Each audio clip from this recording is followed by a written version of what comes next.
Je n'ai pas assisté au débat pendant un mois. Je vous avoue que ça m'a manqué parce que moi, cette histoire, je ne la connais pas. C'est par cette phrase que Sylvie Kapoor, la mère de Christophe et Richard Gouatsé, finit la première partie de son audition en tant que témoin devant la cour d'assises spéciale d'Aix-en-Provence. Une déclaration spontanée qui aura duré plus d'une heure dans laquelle la compagne de Francis Gouatsé lui a raconté sa vie de famille à la barre. Une vie de femme au foyer rythmée par les activités de ses deux aînés, l'école, le foot, puis par celle de son petit dernier né 3 ans seulement, avant la mort de leur père. Quant à elle, elle se décrit comme le 4e enfant d'une famille fondée à peine sortie de l'adolescence, avec un homme qui, dit-elle, était son idéal. De cet homme, Francis Gouatsé, elle affirme n'avoir connu à l'époque que ses activités d'agriculteur. Il y avait un sas sur la cinquantenaire, c'était étanche.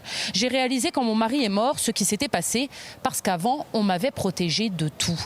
Depuis l'assassinat, par contre, elle raconte avoir eu peur chaque jour qu'on tue ses enfants, au point d'avoir pensé que c'était Christophe et Richard Gouatsé qui étaient morts à Porrette lorsqu'une amie lui a annoncé le double assassinat le 5 décembre 2017. J'ai appelé la Corse entière pour avoir de leurs nouvelles ce jour-là, dit-elle des larmes dans la voix. Une version qui appelle de nombreuses questions de la présidente, notamment sur plusieurs appels échangés à des heures très proches des faits avec les compagnes de ses fils. J'avais besoin de savoir qu'ils étaient vivants, répond Sylvie Kapoor. Puis lorsque la présidente précise qu'elle a reçu ces appels, elle reprend « Elle devait être dans le même état que moi ». La magistrate l'interroge ensuite sur les messages échangés en fin de journée avec Christophe Gouatsé via un téléphone PGP qu'on lui a apporté pour l'occasion.